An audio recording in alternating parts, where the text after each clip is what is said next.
नमस्कार, मी डॉक्टर मच्छिंद्र बांगर महाराष्ट्रातील आणि देशातील हवामान परिस्थिती संदर्भात बदलता अंदाज देणार आहे. आपण बघतो की बंगालच्या उपसागरामध्ये उत्तरेला एक कमी दाबाचं क्षेत्र विकसित झालेलं आहे. मान्सूनच्या प्रभावामुळे आता गुजरात, राजस्थान, मध्य प्रदेश, उत्तर प्रदेश, पंजाब, हरियाणा, दिल्ली या भागाकडे पावसाचं प्रमाण वाढू शकतं. कारण या ठिकाणी मोठ्या प्रमाणात मान्सूनचा आज पुढे सरकल्यामुळे पावसाचं प्रमाण वाढलेलं आहे. महाराष्ट्रातील पावसाचं प्रमाण दक्षिणेकडून कमी झालं आहे. मात्र महाराष्ट्रात सध्या झडीच्या स्वरूपात किंवा संततधार पावसाचा प्रभाव बऱ्याच भागांमध्ये घाटमाथ्यावर कोकण किनारपट्टीला सक्रिय आहे. यावर्षीच्या पावसाचं वैशिष्ट्य आपण बघतो, कोकणापेक्षा देखील विदर्भाच्या दिशेने पावसाचं प्रमाण सुधारलेलं आहे. विदर्भामध्ये 17% केवळ घट आहे, तर कोकणामध्येही घट 20% आहे.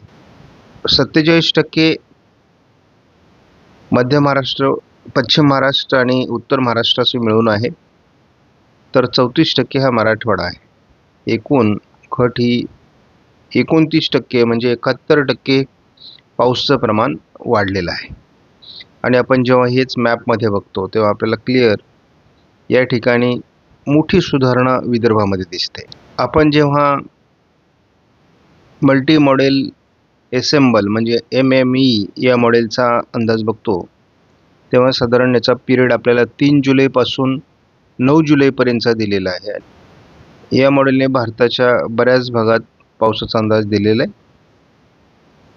आणि त्यामध्ये महत्त्वाचा भाग म्हणजे या ठिकाणी जे ब्लॅक सर्कल मारलेलं आहे, या ठिकाणी पाऊस कमी सांगितला आहे. म्हणजेच दक्षिण मराठवाडा आणि पश्चिम महाराष्ट्राच्या काही भागात पाऊस कमी राहील अशा प्रकारचा अंदाज या मॉडेलने दिलेला.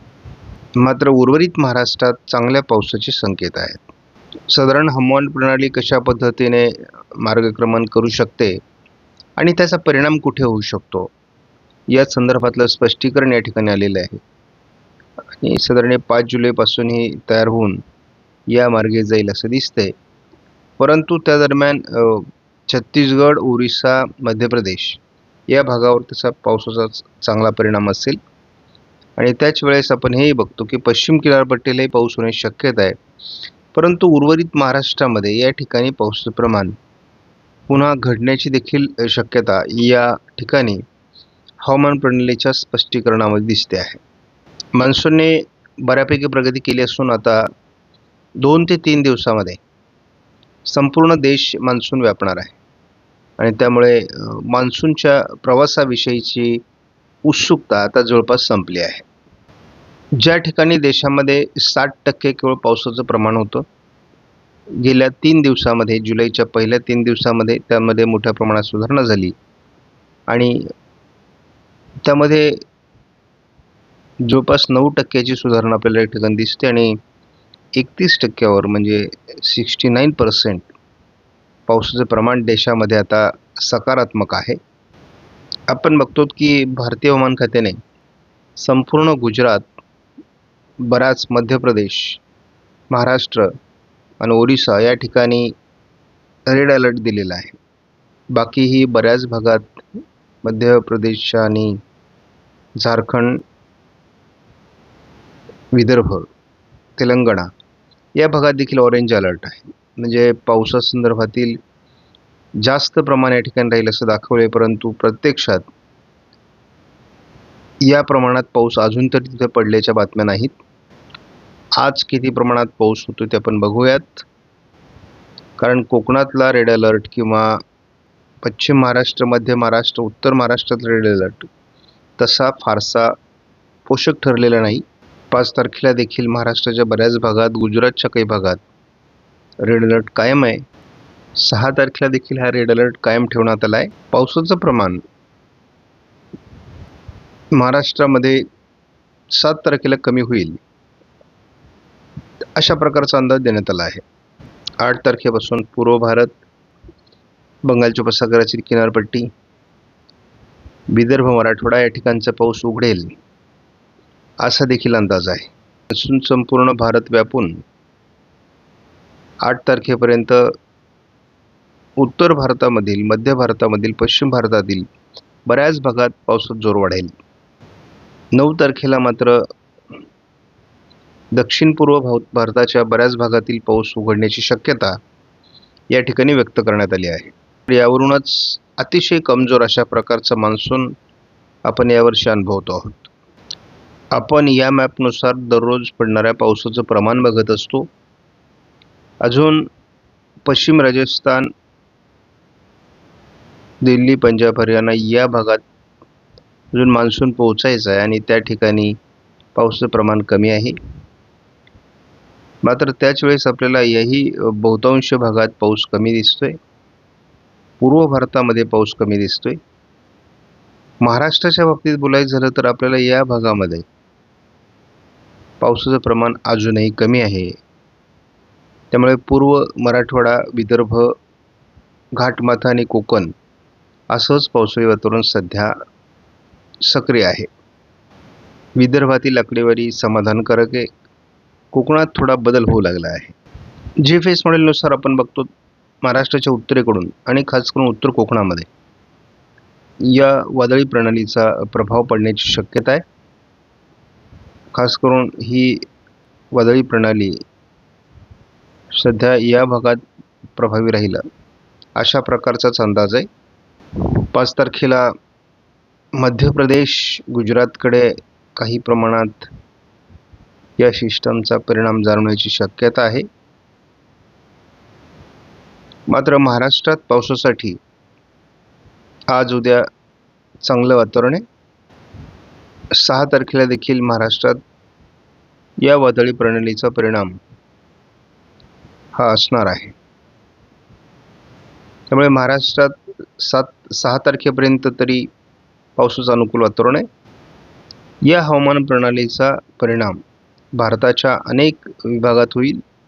त्याला या ठिकाणी देखील मोठं बळ मिळण्याची शक्यता आहे आणि अरबी समुद्रातून खेचले गेलेल्या बाष्पयुक्त वाऱ्यांमुळे तेलंगणा, छत्तीसगड, ओरिसा, महाराष्ट्र असं पावसाळी प्रमाण उत्तरेकडून राहण्याची शक्यता आहे. GFSच्या अंदाजानुसार ही हवामान प्रणाली 8 तारखेला मध्य भारतावर सक्रिय राहील असा अंदाज आहे आणि पर्यायाने उत्तर कोकणामध्ये किंवा संपूर्ण कोकणात आणि उत्तर महाराष्ट्रामध्ये 8 तारखेला देखील याचा प्रभाव राहण्याची शक्यता आहे. तीच परिस्थिती 9 तारखेला देखील आहे. जोपर्यंत ही हवामान प्रणाली मध्य भारतावर आहे तोपर्यंत उत्तर महाराष्ट्र आणि थोडं पश्चिम विदर्भात पावसाचं प्रमाण राहण्याची शक्यता आहे. मात्र 10 तारखेपासून ही हवामान प्रणाली बऱ्यापैकी उत्तरेला सरकणार आहे आणि त्यामुळे महाराष्ट्रातील तिचा प्रभाव हा 10 तारखेपासून कमी व्हायला सुरुवात होईल. साधारण 11 तारखेला आपण बघतो की महाराष्ट्रातील पाऊस बऱ्यापैकी उघडण्याची शक्यता आहे. कोकण किनारपट्टीला केवळ पावसाळी अंदाज GFSने दिला आहे. तीच परिस्थिती आपण 12 तारखेला बघतो. मात्र विदर्भात थोडंफार वातावरण राहू शकतं. शिवाय ही हवामान प्रणाली अतिशय उत्तरेला सरकून जाण्याची देखील शक्यता आहे. या मॉडेलनुसार पावसाचं प्रमाण भारतामध्ये बऱ्याच प्रमाणात पूर्व आणि उत्तर भारत असं राहील. मात्र उर्वरित भारतामध्ये हे प्रमाण खूप कमी होण्याची शक्यता आहे. मॉडेलमध्ये ज्या प्रमाणात पाऊस दाखवला जातो त्या प्रमाणात पाऊस होत नाही. त्या प्रमाणात जर पाऊस झाला असता तर आज महाराष्ट्रामध्ये मुसळधार किंवा अतिवृष्टीची परिस्थिती असते. तसं अजून तरी काहीही होताना दिसत नाही. हलका ते मध्यम स्वरूपाचा पाऊस या ठिकाणी पडताना दिसतोय. आपण बघतो घाट माथ्यावर आणि संपूर्ण कोकणामध्ये साधारण आज आणि उद्या जी परिस्थिती दाखवलेली आहे ती अतिवृष्टीची, अतिमुसळधार पावसाची दाखवलेली आहे. त्याचबरोबर आपण उत्तर महाराष्ट्रासहित हा कितीतरी भाग बघतो ज्या ठिकाणी मोठ्या प्रमाणात पावसाचं वातावरण दाखवलेलं आहे. म्हणजे या ठिकाणी विदर्भाचा भाग कमी झालेला आहे किंवा महाराष्ट्राच्या या दक्षिणी पट्ट्यामध्ये पाऊस कमी दाखवलेला आहे. मात्र ज्या ठिकाणी पाऊस दाखवला आहे त्याही ठिकाणी त्या प्रमाणात पाऊस होत नाही. तर हलका ते मध्यम स्वरूपाचा पाऊस या ठिकाणी होतोय. याचा अर्थ मान्सून अत्यंत कमजोर स्वरूपात यावर्षी आपण बघतो. ICMW मॉडेलने विदर्भाकडून मराठवाड्याकडून पावसाचं प्रमाण कमी होऊन थोडं मध्य महाराष्ट्र आणि कोकण असं वाढण्याची शक्यता दर्शवलेली आहे आणि त्यामध्ये थोडं पश्चिम महाराष्ट्रातही पावसाचं प्रमाण वाढेल किंवा धुळे नंदुरबारमध्ये त्याचं प्रमाण वाढेल, नाशिकमध्ये वाढेल अशा प्रकारचा अंदाज दिलेला आहे. पावसाचं प्रमाण आपण या ठिकाणी बघतो विदर्भाकडून कमी होत जाईल, मात्र कोकण, घाटमाथा, थोडं मध्य महाराष्ट्र, उत्तर महाराष्ट्र असं पावसाचं प्रमाण राहण्याची शक्यता आहे. साधारण 6 तारखेचा अंदाज आहे. 7 तारखेला मात्र हे संपूर्ण वातावरण उत्तर भारताकडे सरकणार आहे आणि त्यामुळे गुजरात, मध्य प्रदेशकडे याचा परिणाम होईल. मात्र उत्तर महाराष्ट्र, उत्तर कोकण, मराठवाड्याचा उत्तरेकडील भाग, पश्चिम विदर्भ या ठिकाणी या पावसाचा परिणाम 7 तारखेला दिसू शकतो. 8 तारखेला हे वातावरण थोडं विदर्भात असण्याची शक्यता आहे. बाकी ठिकाणचा पाऊस कमी होईल आणि घाटमाथ्यावर किरकोळ वातावरण राहील. 9 तारखेपासून ICMW मॉडेलने महाराष्ट्रातला पाऊस उघडण्याचे संकेत दिले आहेत. 10 तारखेला कडकडीत खंड आपल्याला बघायला मिळतोय. 11 तारखेला एक खंडाची परिस्थिती आहे. 12 तारखेला विदर्भात पाऊस दाखवला जात होता, तोही आत्ता दाखवला जात नाही, कारण सिस्टम ही उत्तर भारताकडे सरकून जाणार आहे. 13 तारखेला पुन्हा उन्हाळा सुरू होतोय, ढग सुद्धा नाहीत. 14 तारखेला थोडी सुधारणा कोकण किनारपट्टीत होताना दिसते, अतिशय किरकोळ. 15 तारखेला थोडं गोंदिया, नागपूर, भंडारामध्ये वातावरण आहे आणि कोकण किनारपट्टीला पुन्हा एकदा हलक्या ते मध्यम सरी आणि महाराष्ट्रात थोडं ढगाळ वातावरण, किरकोळ पावसाची शक्यता वाढते. एकूणच लक्षात घ्या की यावर्षीचा मान्सून अतिशय कमजोर आहे आणि त्यामुळे जनावरांच्या चाऱ्याची, पिण्याच्या पाण्याची व्यवस्था कशी होईल यावर लक्ष केंद्रित करा. तलावांमध्ये अतिशय कमी पाणी साठा आहे, त्यामुळे आपण मोठ्या दुष्काळाकडे झुकले जातो आहोत. कारण प्राईम पिरियड आहे हा पावसाचा आणि याच काळात पाऊस जर झाला नाही तर मात्र तलाव साठ्यातील पाणी वाढणार नाही. थोडीफार सुधारणा जरी होत असली तरी कुठेही खास पावसाळी वातावरण नाही, केवळ घाटमाथ्यावर कोकणात पाऊस आहे. मात्र अतिशय कमजोर अशा प्रकारचा मान्सून मी खूप दिवसानंतर अनुभवतो आहे. जुलै महिना जर एवढा कोरडा जाणार असेल तर आपण अतिशय मोठ्या संकटाकडे ओढले जातो आहोत. त्यामुळे शेतकऱ्यांनी उत्पादनाची पिकं घेण्यापेक्षा जनावरांचा चारा, पिण्याच्या पाण्याची बचत कशी करता येईल यावर बारकाईने लक्ष देणं आता गरजेचं आहे. आता जर आयोडी सक्रिय झाला तर आपल्याला तारणहार म्हणून आयोडीचा उपयोग होईल. सध्या आयोडीची परिस्थिती आपण जर बघितली तर आयोडी नॅचरल फेजमध्ये आहे. या ठिकाणी आपण बघतो 28 तारखेला जे अंदाज आलेला आहे त्यामध्ये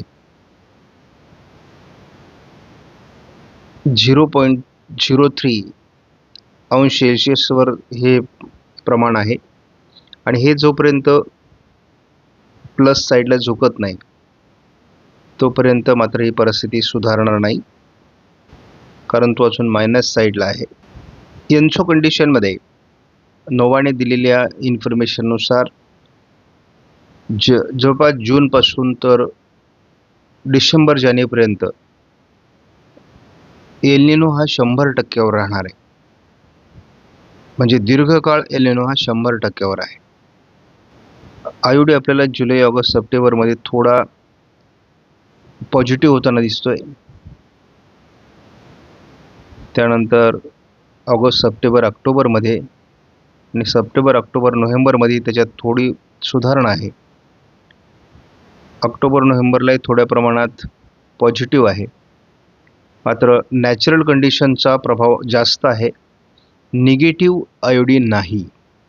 परतीचा पाऊस चांगल्या पद्धतीने होऊ शकतो असा एक संकेत आपण या ठिकाणी मानू शकतो, परंतु सकारात्मक आयोडी हा देखील तसं पर्सेंटेजमध्ये आपण काउंट केलं तर 30-40% आहे आणि तो 100% एल फार काउंटर करू शकत नाही, हे लक्षात घ्या.